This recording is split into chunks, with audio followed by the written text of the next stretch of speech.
here there was a squirrel in the road that just must have gotten hit right before I got there. But it was still alive. So I'm driving and I see a squirrel in the middle of the road laying down, but with his tail flapping and his legs flapping. So did you do anything for him? You didn't. You drove past him. I drove past him, but like a good Samaritan would. No, after I drove past him, I thought maybe I should have ran him over just to put him out of his suffering.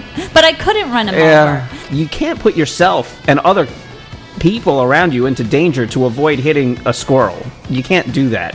And not for nothing, you can't get out of your car and start mending it back to health in the middle of a highway because you're putting yourself and other people in danger. You just can't do that. If it's the squirrel or people, just debating whether I should have. If it's the squirrel or I know if it's the squirrel or people. If it's the squirrel or people, I'm on the side of people. I sent you a picture. I was bike riding not long ago, and I came across a turtle. But I was bike riding. I'm holding my fingers 1.5 inches apart. This turtle was this big. Now, how I was able to spot this turtle while I was bike riding, I'm not even sure.